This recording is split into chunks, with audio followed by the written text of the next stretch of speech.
Welcome to Unlocked. I am Dr. Joel Swakowski. In this show, we explore how truth comes to life through real stories and real people. Today, I'm joined once again by John Lenhart. Have you ever heard the phrase, he stole the show? Right? Like, I feel like every time John is on, he steals the show. And he does an incredible job. He's telling this epic story. But in Mobbed Part 8, which is what we're getting into today, you're going to see a whole new meaning to John stealing the show. Let's dive in. All right, Mob Date. John, you're back. Thank you again for being on the show for this Mob Date, but the 9th time, I think. This is incredible. The story's just getting more and more crazy. So before we get into this part, could you kind of fill us in on where we were before Mob Date?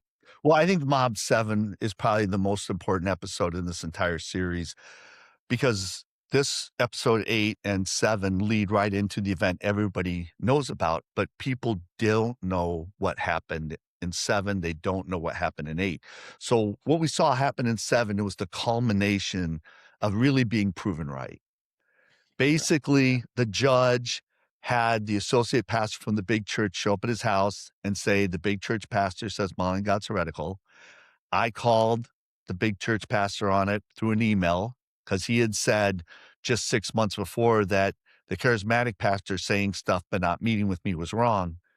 And now he was doing the same thing. He wouldn't admit he said something. He wouldn't admit the associate pastor said something. He basically said, how about if we have 2 elders read Modeling God and tell you our position? We agreed to that. They were supposed to have that done. Then it was supposed to be done basically the first of the year, 2009. Then another week, 2 weeks, 3 weeks. And what ends up happening is they kind of pull the switcheroo. The elders get so focused on Andrew and the judge that they decide we're not going to write a position. And then they say to me, when I ask about the position, they won't respond to me. So that we showed that they lied to me. And we showed that basically the big church pastor was claiming to be a prophet and the Holy Spirit was telling them things. And we were looking at, getting in trouble. The other thing that happened was there was 2 arcs that finished in that last episode, which is why it's so important. The judge had spent 9 months trying to track down what I had done wrong. He got to the last person, and that person basically said I hadn't done anything wrong. He was the one who kind of caused the big church pastor to get off track a year or so before relative to me. Yeah. All right. So really everything that came together in that last episode proving I was right. So I made one final statement to the big church pastor and his elder board. We'd already proven the charismatic pastor wrong. And so when I kind of proved these guys wrong, I didn't need to do anything. I didn't need to interact with anybody. And in fact, this episode really isn't about me at all, which is really kind of a different episode because basically I had proven that I was right. I had proven these people were wrong. I didn't need to say anything. However, other people in our community decided that they wanted to get across to these people because they couldn't believe that there was nothing here. These people had made such a stink about everything, and there was never any substance to what they did. So now they were trying to say, maybe John didn't explain himself well. I'm going to do that. So when I ended the last episode, I said that I heard from the charismatic pastor, but really it was an effect of an interaction you had with him. And I feel kind of funny talking about your interaction in front of you because you really should be the person to talk about it. Yeah. So, I mean, why don't we just switch spots then, John? We could do that? Sure. Sounds great. Let's do that. All righty. Welcome to Unlocked. I'm John Lenhart, and in this show, we explore how truth comes to life through real stories and real people.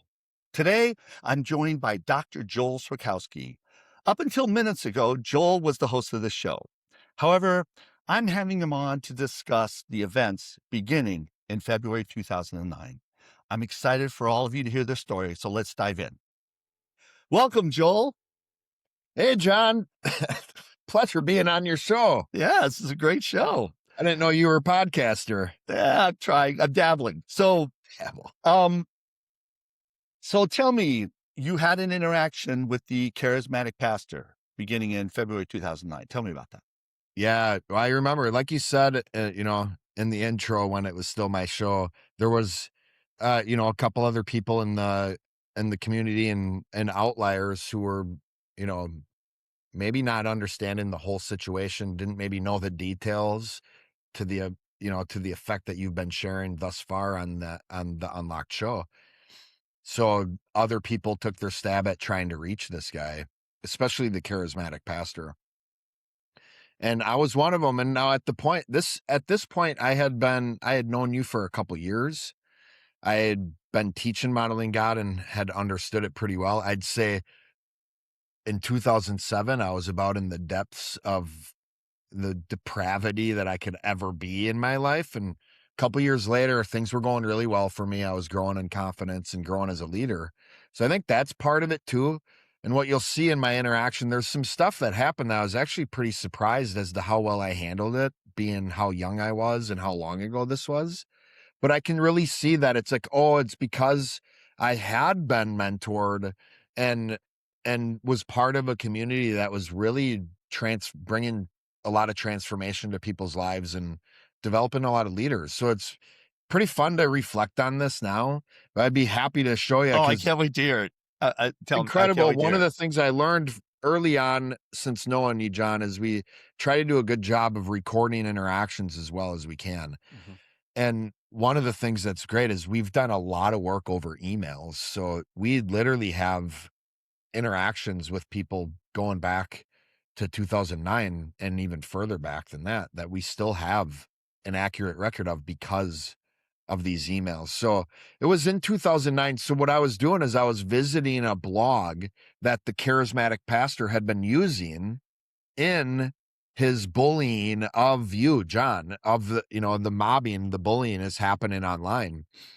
Now, visiting this blog, this was pretty common for me or for the other leaders in our small community. We were dealing with a lot of tension. We call it wartime. We were dealing with a battle that was coming upon us as a community. And we were often trying to keep up with the tactics of other people in other churches and other pastors and how they were using those tactics against you. And that's how, so it wasn't unusual that I would have went and visited this charismatic pastor's blog.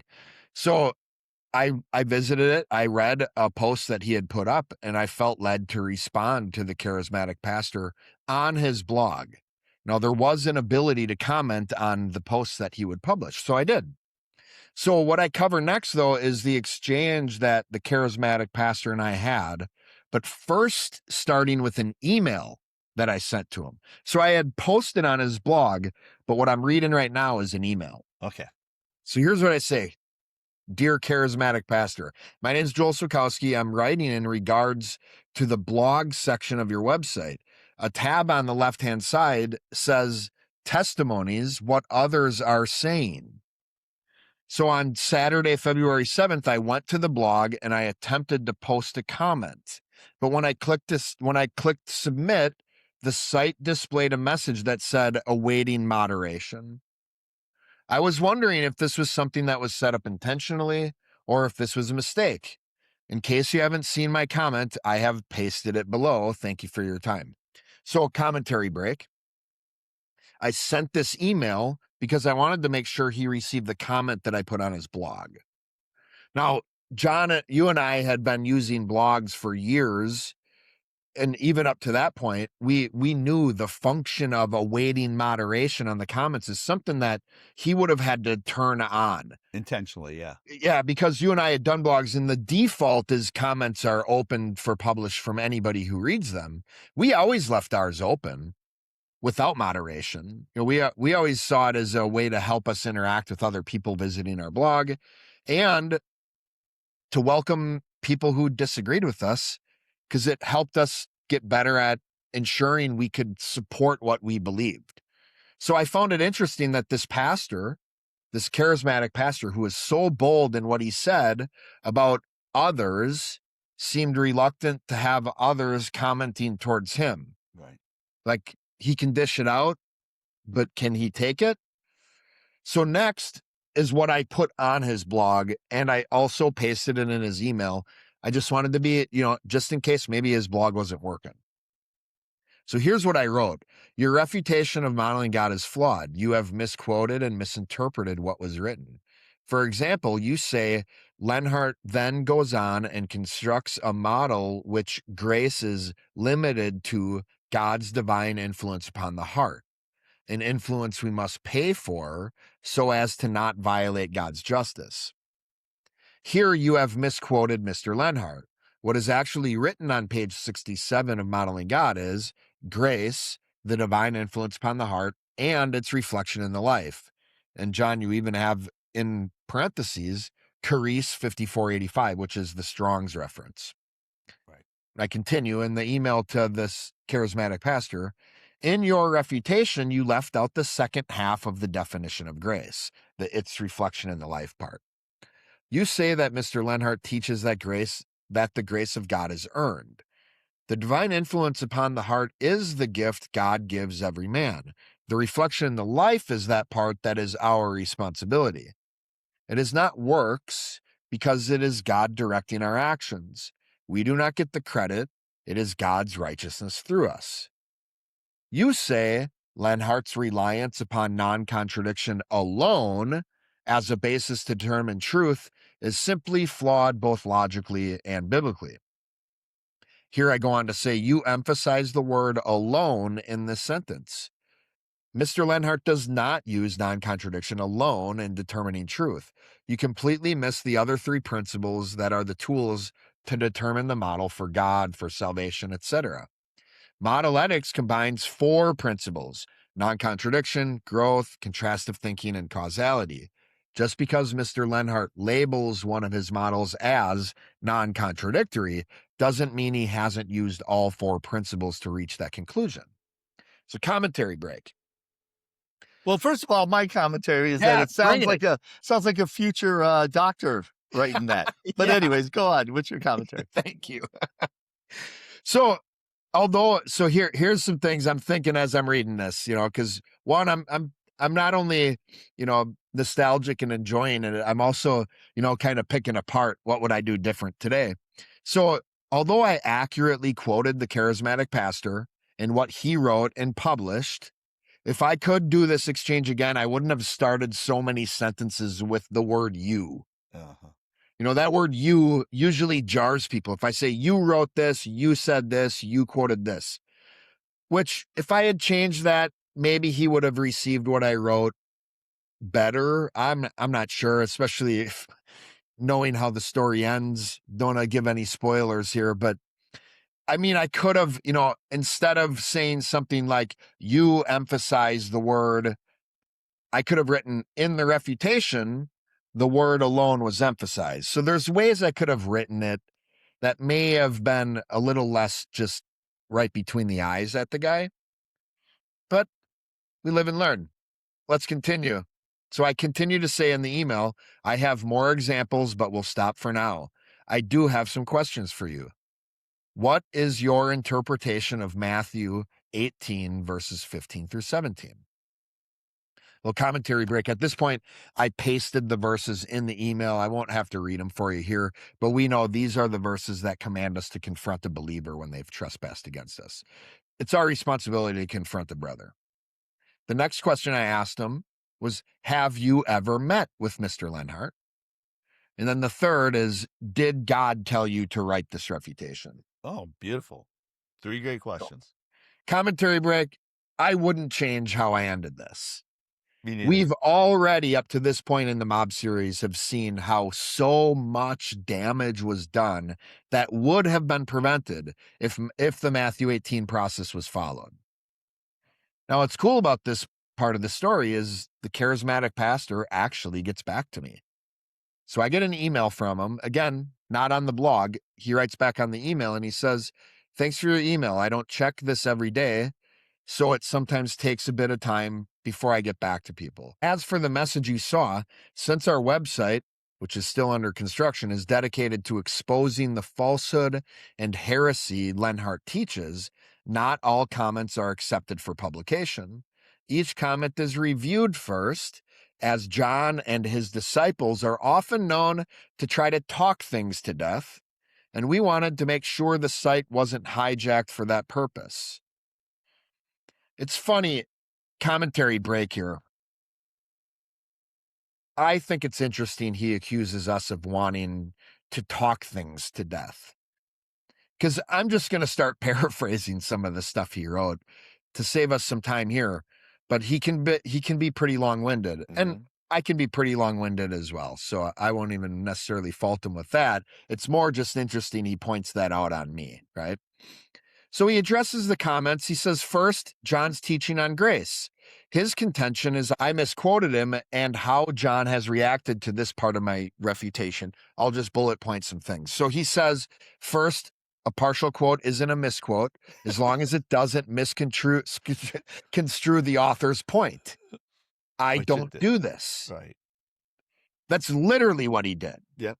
And that was my whole point.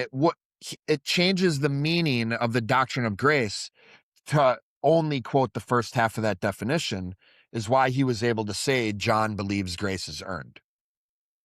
And then he goes on. His second point is that later on in his refutation, he does give a reference to the other half, and he says, I do so faithfully, a point that John conveniently doesn't point out. But still, he goes on and re-emphasizes his point that regardless of the second half, John thinks grace is earned, and that this reflection in the life, proving he doesn't understand the definition, he continues to point out how John is saying, and falsely, he points out that John is saying that essentially modeling God teaches you have to work out your salvation, or you have to earn your salvation.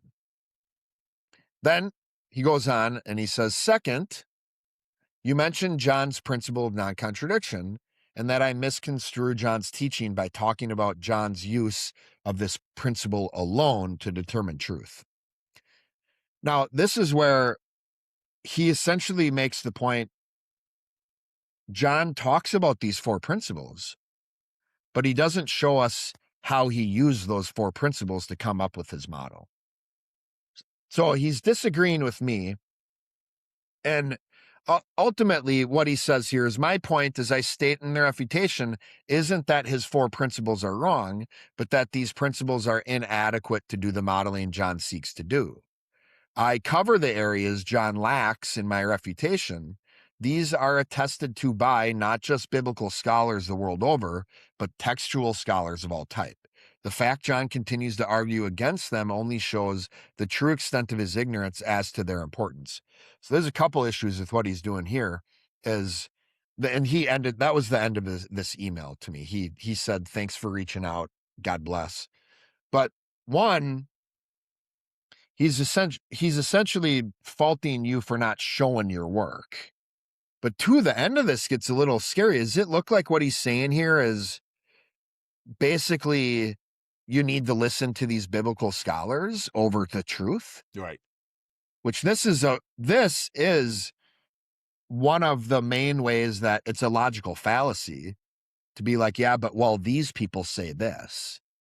And in fact, for maybe worse than a logical fallacy, no, for sure worse than a logical fallacy is idolatry. Like, are we supposed to put what men teach, even when it's about the Bible, between God's truth? Because that's what he's arguing here at the end. So not only that, he's ducking the questions I've asked, and he's avoiding the fact that he misquoted you, John. So if you want to know what a conjunctive is, the Bible talks about doing all things decently and in order. What the charismatic pastor has done is essentially removed a part of a conjunctive and used half of a definition to attempt to prove John wrong. The charismatic pastor is using false doctrine himself, and he's projecting it onto John, further showing he doesn't understand what John believes. Now, furthermore, And this is the part that I really love digging into. I kind of mentioned it. He's asserting that you, John, did not show the other three principles at work. He's arguing for John to show his work. Now, the point of modeling God was to show the model for God and salvation, etc. Look at the doctrine within the book, and to support the model that was proven out. Not to show all the time and trial and error it took for John to get there. So, for instance, John, you used to teach that the model for God was holy and just. This is something you and I have talked about in our Modeling God Book Club podcast. And it's one of the things that you worked out when you realized, well, actually, holy is of one substance, and that substance is made of the conjunctive of righteousness and justice. Right. So that's not in modeling God, though. And I would argue it'd be a waste of time to put that in modeling God, because if you have to do it for that, are you going to do that for, do you have to share every definition you've ever had for every word in modeling God in order to show how you've removed contradictions by using all four principles over time to get to the truth? That's essentially he's saying you're wrong because you didn't do that, or you're not using all four principles because you didn't do that. So let's see my response to him then. I said, thanks for replying to my email. Before I respond to this, could you please answer the questions I had at the end of my email? I said, what is your interpretation of Matthew 18, 15 through 17? So again, and then again, I quoted the scriptures for him. I asked the second question again, have you ever met with Mr. Lenhart? And the third one, did God tell you to write this refutation? Okay, commentary break. I love this. This is maybe one of the things I did in this interaction that I'm the most impressed with of young Joel, because it takes some maturity to not follow a flare when it's thrown out, especially for a guy like me who's a teacher. I want to just have an argument with the guy. But instead, when people often throw flares trying to distract people with big words or with many words to get off of the point, I didn't fall for it. And again, pointed the charismatic pastor back to the main issue, the dissolve point. Had he met and tried to understand John, none of the abuse would have happened. So let's move on here. On the same day, the charismatic pastor responded to a friend of ours from another church. She was also one of the testimonials on the original edition of Modeling God. She was on the back of the book. Doing essentially what you were doing. She was also writing. She was right. She was one of the people that, felt bold enough and maybe informed enough and confident enough now to go after this guy once we all realized, not only did our ability to argue and defend what we believe increase, but we also saw the stuff coming at you, John, was just ridiculous and outlandish and flawed.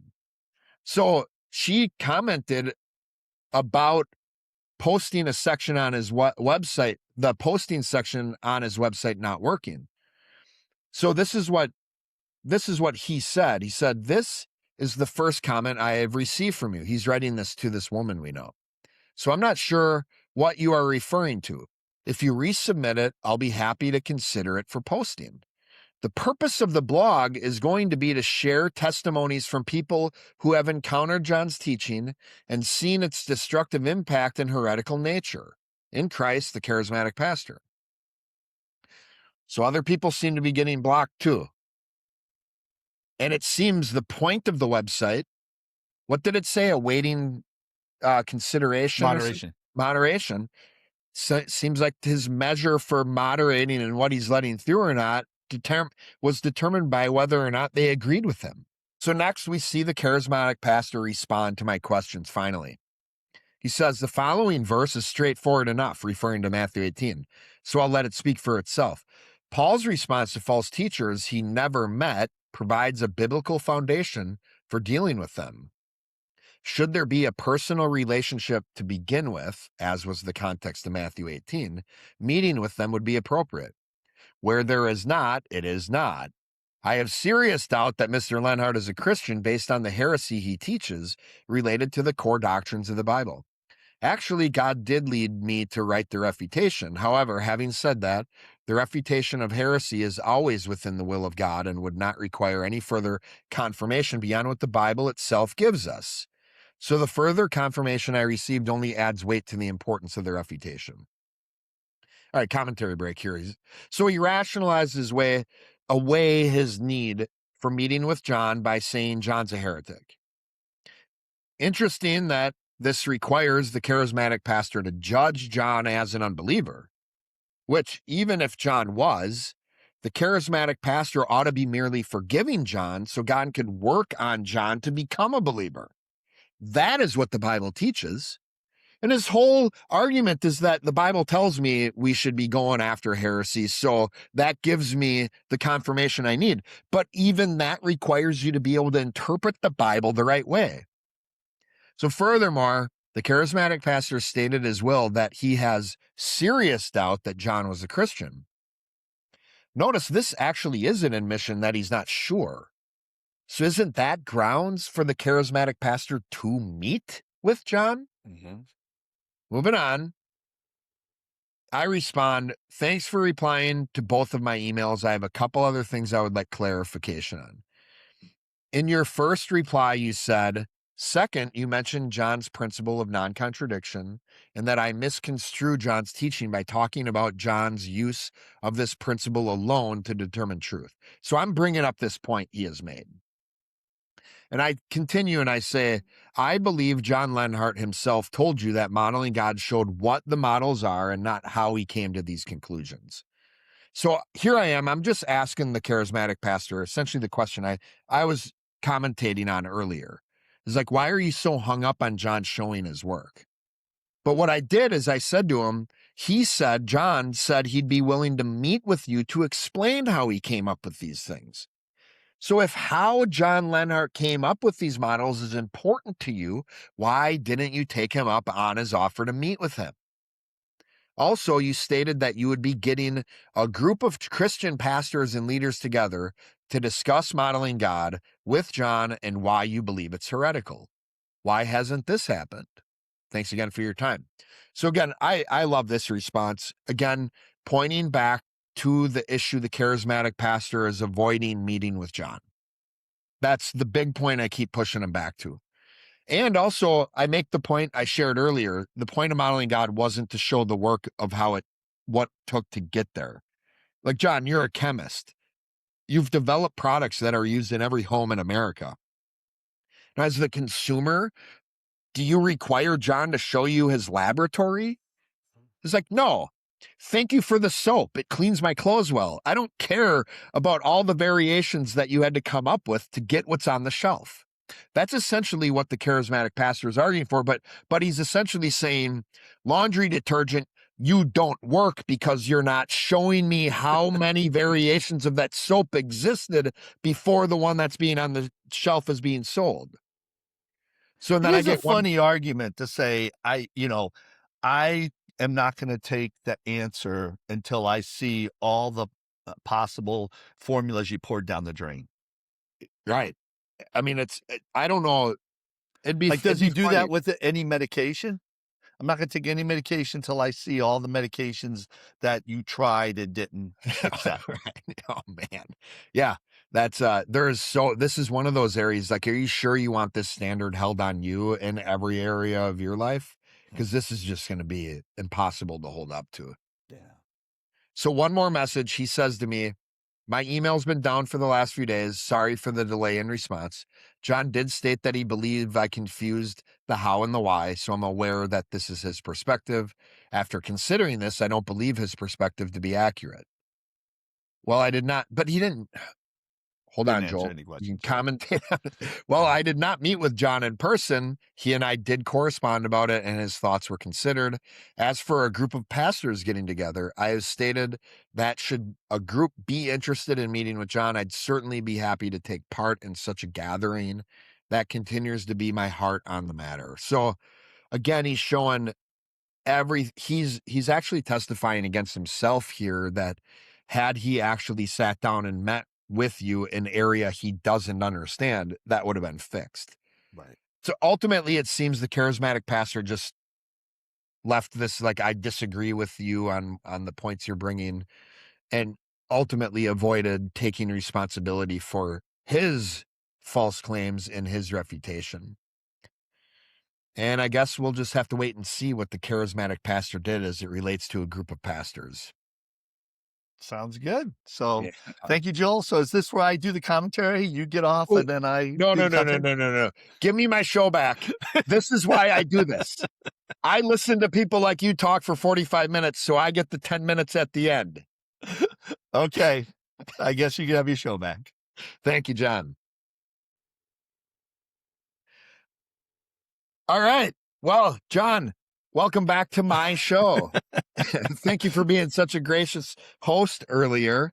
Now, what are your thoughts on all this? So I thought that's great. I think what I realized now, again, I didn't know all the stuff that you said there. And I thought that was a really great deep dive, because I think this show is really going to just be about the charismatic church. So, because what happened was, clearly you handled him so well. He never answered your questions. He couldn't refute anything you said. Right. And he was never going to publish your point. Right. So to your original point, he didn't want to hear both sides. No. So after you had that interaction, Andrew and the judge went to speak to that charismatic pastor. So you had this testimonial person who wrote, you had you who wrote, and you had Andrew and the judge go over to actually talk to him. And so they're trying to like get across him, like, you proved so clearly he's in the wrong. Right. And so everybody's kind of being able to prove him wrong. And on February 24th, there was a Fox Valley church, not mentioned in any of this stuff to date, whose pastor stated from the pulpit that if John Lenhart starts a church, it will be a cult. So there were people like, this is, if we remember, the big church ended everything by saying, this is a private matter or whatever. And everybody was telling them, look, this is big. Everybody's hearing about this. Everybody knows you're going to publish something. Everybody's watching you. And then they chickened out. So it was just interesting. Things were going wrong. So what happened with the charismatic church is Laura decided to write to the elders. Oh, So Laura wrote yeah. all the elders of the charismatic church. And I'm not going to read her whole email, but I'm going to say this. Laura's perceiver teacher, that's the same as Hermione Granger. Laura is a CPA and a financial person, but if you've heard her story, she always thought about being a lawyer. I think she'd have been miserable being a lawyer, but that doesn't mean she's not really good at being a lawyer. She's very smart. And that perceiver teacher together, she can put a laser beam on issues. So you, I think, kind of led the charge. Hey guys, what are we afraid of? This charismatic pastor is a fake. You went at him. The judge and Andrew went at him. Laura decided to go after the elders. So I'm going to read portions. It was a long email and she really went after it, but I'm going to read portions of this. So this is how it started. My name is Laura, and you may know of me as my husband attended your church between October 2007 and March 2008. Another point about this, I think she does a really good summary. She had things in her email that I couldn't find from my emails, because a lot of these emails were in an old computer that were Oh, gone. So okay. actually, some of the things and the timing that I haven't mentioned, she did a great job at documenting here. You may have also heard of me as a central character within the Modeling God controversy. Remember, it's Andrew, it's Laura, it's me. These are Yeah. the three central characters. I believe God has led me to contact each of you, share some facts, and encourage you to carefully consider before God in prayer how God would have each of you respond to the information provided to you. So here is an overview of the information. Your pastor read Modeling God, written by John Lenhart, digested the information, and came to a conclusion. He shared his conclusion with several people prior to releasing his refutation of the book in March 2008.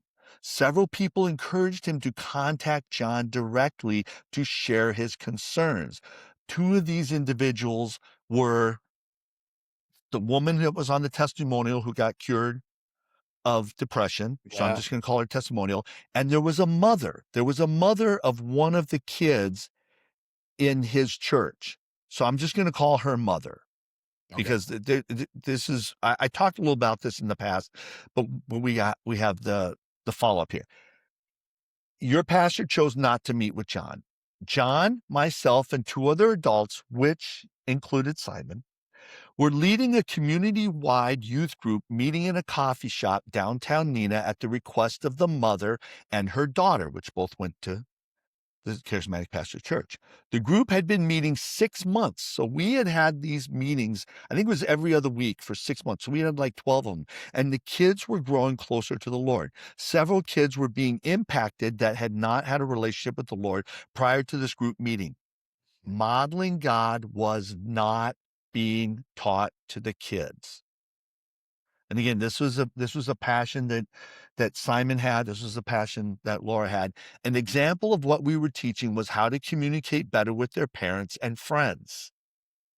So that's what was actually being communicated to these kids.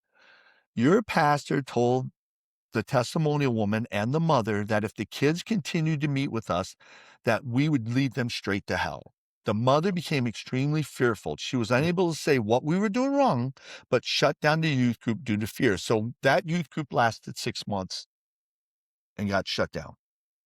Again, by this charismatic pastor. Your pastor sent his refutation to all the Christian leaders in the valley and to John. Your pastor states to John that he won't meet with him until John confesses and repents. He's against Matthew 18. You had made that point Yeah.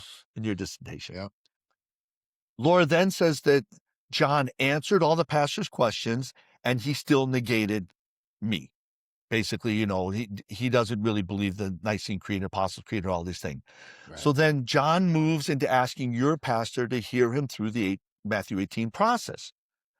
Instead, your pastor meets with Wayne, your dad. Wayne tells him that he can consider John a brother, but the pastor still refuses to meet with John. He writes the following review on Amazon. We covered that review, so she's going through the timeline. That's how this happened. And then John writes a thorough rebuttal of your pastor's refutation. And it was heavy on simple factual inaccuracies by your pastor. Your pastor eventually develops the website to host his refutation. He also purchases the lenharteatsrocks.com website address. He states that it'll put a link to John's blog on the site. So he had bought this website called lenharteatsrocks.com, and he wrote to me and said, hey, I'll put a link to your blog on my website. She actually has the email here. He gave me the link and I put it on my website. And he wrote me, he said, John, thanks for the link. Basically, thanks for posting the link. He goes, I was thinking of something more accessible on your main site, and he goes, that's what I'm planning on doing when I put a link to your site on my site. Laura lets him know he never puts the link on his site. So that's another example of these pastors claiming to be Christians, making deals, making agreements, never following through on anything. He and the testimonial spend months in email conversations. So she tells him that the woman who got cured of her depression and your pastor have spent months in these email conversations. He's just working on her.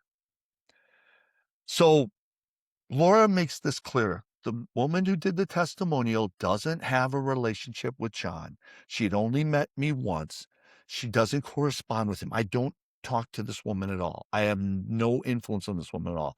She is able to discuss what she believes and why. So we're back to that same thing you're talking about, what you believe and why. Laura's making a point. Now she can explain what she believes and why. I believe your pastor tried to use manipulation in order to control her. So Laura's stating your pastor's being manipulative. She goes, I eventually meet with your pastor in order to defend the testimonial woman and the mother. So Laura, after all this stuff got shut down, she did that. We discussed 3 specific topics out of the book. He says modeling God is 80 to 90% true, but not true enough. He says he can consider me a sister in the Lord. Then she documents what happened with you and the other woman who wrote a testimonial about him you guys getting blocked from his website. So Laura lets them know this. So then she goes, I encourage you to answer the following questions. and she gives a list of questions like you did, and then she says, please contact me by February 20th, 2009, 5 p.m. with your response whether your pastor's actions are supported by you and your church or not. Should I fail to hear from you by then, I will take this as a statement of your will that you're supporting your pastor's actions and believe they represent your church. One of the elders wrote back to Laura almost immediately Okay. and asked for more time. And Laura wrote back to him. The associate pastor for the charismatic church writes to Laura and basically tries to point out that she said something factually wrong. It's now a perceiver battle. He seems Oh, like a no. perceiver. Yeah. Okay. You said you would wait to this, but you didn't wait for us to answer, and I'm going to answer this. She didn't state anything factually wrong. But he, in his statement, said, I'm going to respond by this date. Not a problem. So she responds back and says, I want to be factually accurate. Please let me know specifically where I'm factually inaccurate and why. Kind of what you did. Yeah. Okay. Same game plan. I would deeply appreciate this information. Then the prophetess who was All right. attending the church writes Laura and asks for more time. Laura writes back and kind of what you did about the 4 principles. Laura writes this email, explained to her, hey, this is what's really going on. This is, you might have been told this, but look this is really it. And at one point when she explains the 4 principles, she says this, Laura says this, every sermon you hear and probably every time you teach, you are using at least one of these principles. We are just encouraging people to intentionally use all 4 together. Here it is in a nutshell, and she does a teaching on the 4 principles. The prophetess writes back and says, I'll continue to pray for you. I have not read most of your email below because I've been instructed not to engage in the heresy that you're promoting. So the charismatic pastor is telling her, do not respond to Laura Or read it even. or read it. Which Like is kind of so it's crazy how these pastors who are in these authority positions are now telling their trusted leaders, because the big church pastor did the same thing with his associate, don't read that book, it's heretical. right. Like, how much faith do these pastors have in their associates or this prophetess that they can't even read something without it taking them out?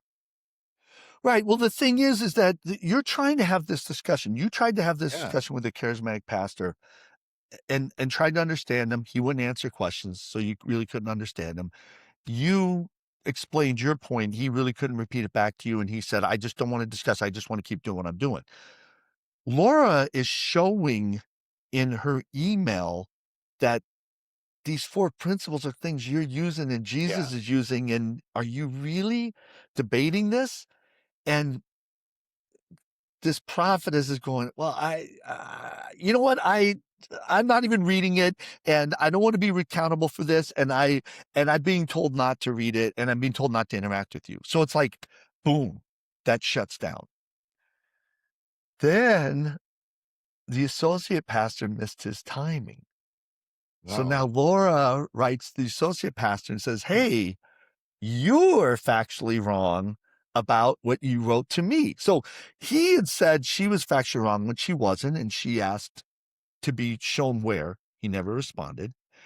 Then she says you're factually wrong, which again, how would he have wanted her to respond when she was factually wrong? Well, he's obviously going to respond that way, right? His response, please reply no further as I have no desire to continue. Okay. So he's He out. wants to point out people's stuff, but no one can point out anything on him. Right. But he didn't even support what he pointed out. What he pointed out was wrong. Yeah. He had jumped in and then all of a sudden went, oh man, I was completely wrong. Ugh. I need to get out of this. I'm out of this. So Laura turns around and takes that set of emails and sends it to the elders and goes, hey, by the way, since my email to you, I've had this exchange with your associate. Are you supporting this? Right. Now, again, all she's heard from is one elder. Okay. Hasn't heard from any of the other elders. So then she gets an email from the charismatic pastor. The elder she heard from, no longer an elder. Whoa. No way. Oh, man. Oh, this is nuts. Okay. And then he says, by the way, I'll speak for the associate pastor. Don't write him either. So if you look at what he did, like this is a classic bullying technique. He locked down everybody that that could be aware. Again, bite. Remember, you're controlling behavior, information, thoughts, and emotions. And it's like he is controlling all the information. He's trying to control their thoughts. He's definitely controlling the behavior because he's not going to let them talk. So he is acting like a cult leader here. Yeah. He has now said, look at nobody talk to her, nobody read your emails, nobody follow up. I can't have you reading these emails. I can't have my elders reading stuff that I've written and stuff I've said and stuff I've done and questioning me. Oh, that's so dangerous. I mean, that's like the slope we've seen. Like we're seeing the story of what happens when these pastors of big churches get into a position where they don't have anybody who can speak into their life. Like Right. we've seen that. I think people have seen that. What's cool about this story or alarming about this story is we're seeing in real time, we're seeing that happen in front of our eyes based on these interactions. He's slowly like just losing grip of all these people who can come and bring content or confrontation to him, and he's chopping the head off of all of it. Right. So the thing is that if you think about it, the group was getting confident about how wrong the charismatic pastor was. And so you and this woman who was on testimonial went at him to try to confront him and make him realize where he was wrong. And you both found out he was easy to deal with. Right. This was nothing Yep. to deal with. And then Laura goes to the elder, and now she's kind of surrounding him, and he is just in lockdown mode. It's like he doesn't want his elders. He kicks one elder off the group to send a message to all the other elders, don't question me. And then he tells the associate pastor, shut up. Tells the prophetess, shut up. Everything goes through me. I am going to just lock down and just make up what I want to make up and see the way things I want to see it. And I'm just going to stay in this mode. So he's just and again, the judge and Andrew were also meeting with him, and he couldn't refute anything. So he was on a massive losing streak, and everybody, in our group was realizing, well, two things. One is these people were clearly wrong, but two, they're not that impressive, No. or people have learned some skills and some tools to refine their thought process that this guy who's in charge of this big, not the big church, but a big church, really was no match Right. for any of you. All of you could handle him just no problem. So, I mean, this isn't the end of the story. I mean, I don't know. Well, so where I'm going to end this part here is that this all happened in mid-March. In about a week later, Laura's divorce became final. So again, she had filed for divorce 6 months before this, and she had spiritually divorced, like a year or so before that.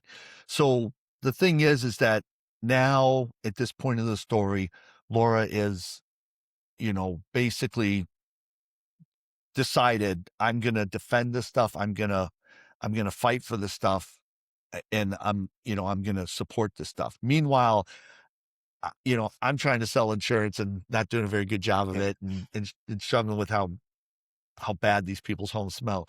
And it was great to have all of you defending me.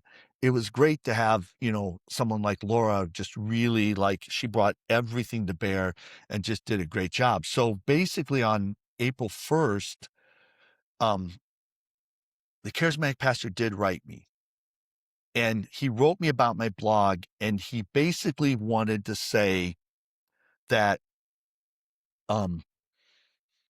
I I misquoted some things, but really what he ended up saying is I too heavily qualified it. And I go, "Yes, I'm gonna qualify it because, there's a possibility I could be wrong," but he actually got on me about qualifying what I wrote. What you wrote in response to his refutation. Well, no, on the blog, now I was documenting what had happened. This was Okay. so unbelievable Yeah. what had happened with the big church that I wrote the whole scenario about the big church and how this charismatic pastor was trying to split up that church by going after Yeah. the big church pastor's son. And I qualified everything. And I think he really wanted me not to qualify it to kind of take a shot. Yeah. And so basically what happened is that was kind of a whimper from him.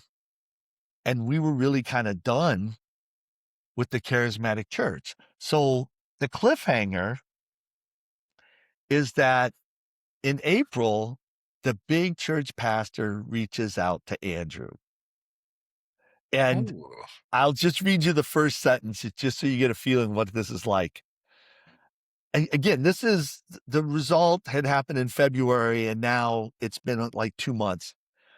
I would like to get together at least one more time. I've cared about you for many years and still do. Our last contact was via email. I prefer a face to face. Are you willing?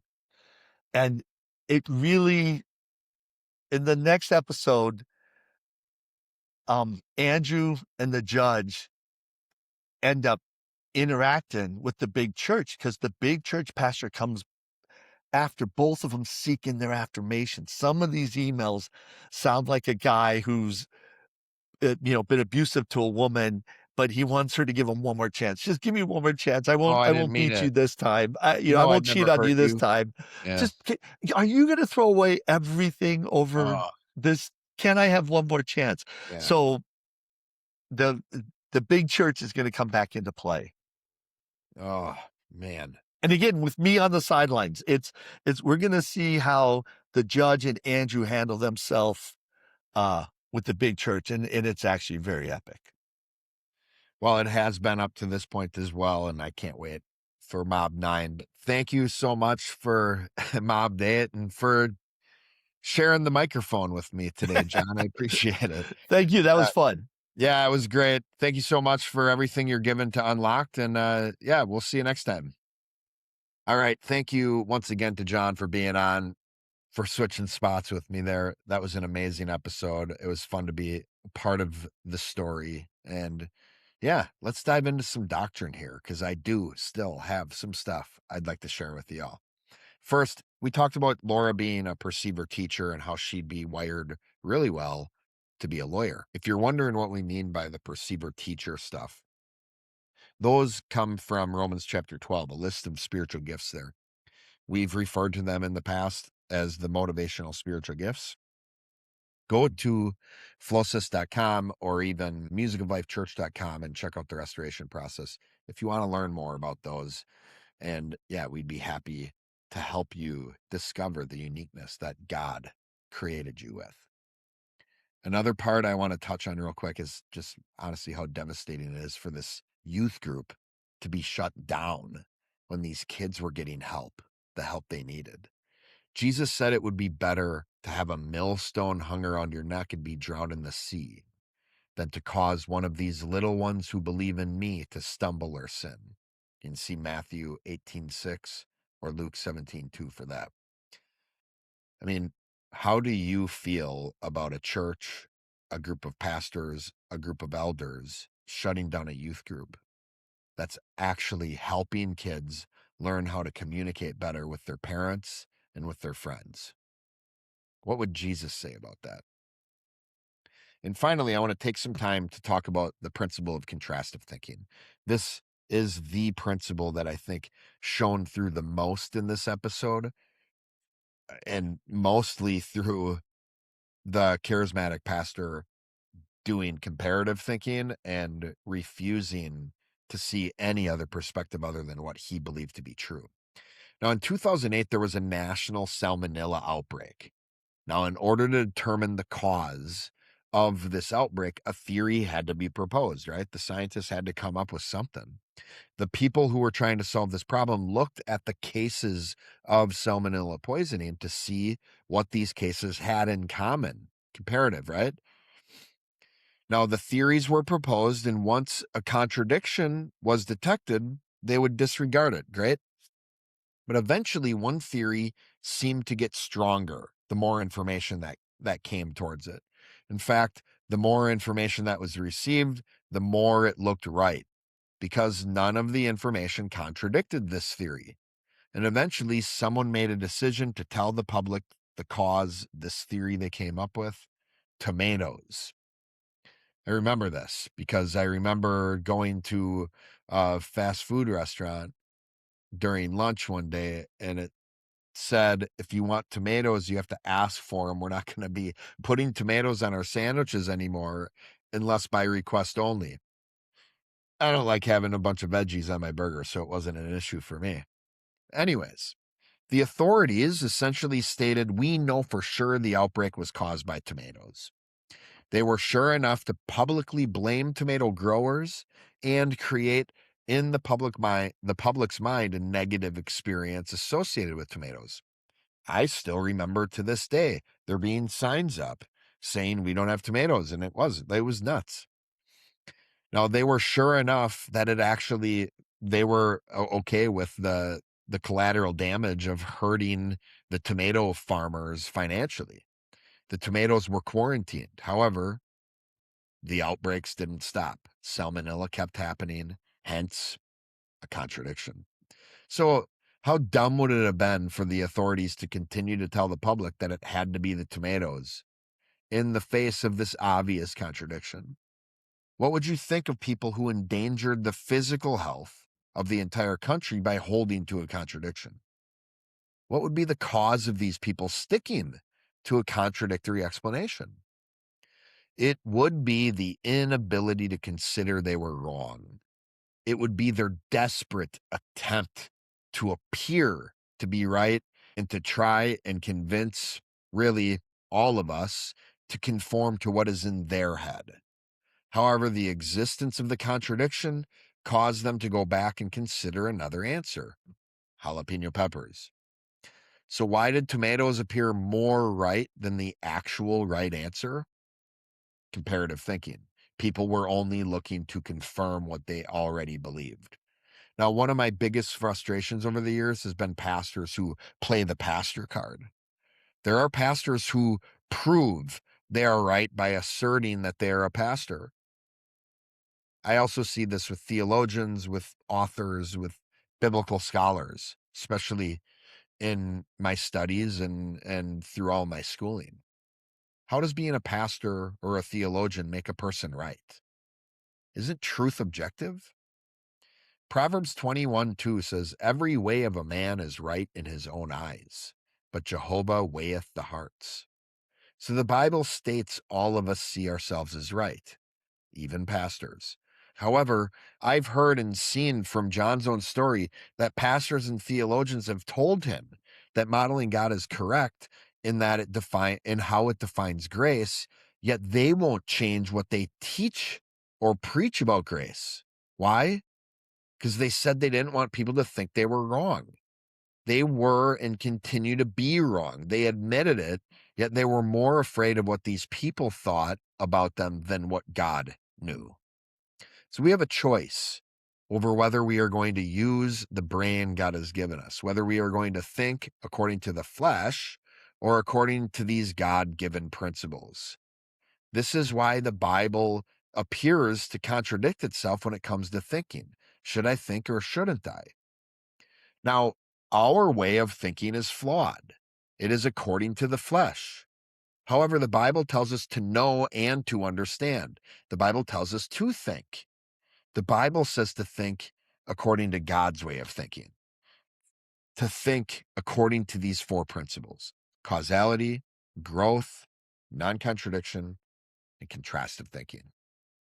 How are you improving your thought process? That's it for today on Unlocked. I'm Dr. Joel Swakowski. You can find John on social media. Really easy to find him on X or on Instagram. You can find him at the handle at Modeling God. You can also go to modelinggod.com to find the books he's authored there and more information. Also, once again, check out flowsys.com for more of the latest and greatest on the model for the mind and the brain. Go and check out those resources. Keep learning from John's journey. Thank you for listening. Keep seeking truth and keep living it out. See you next time.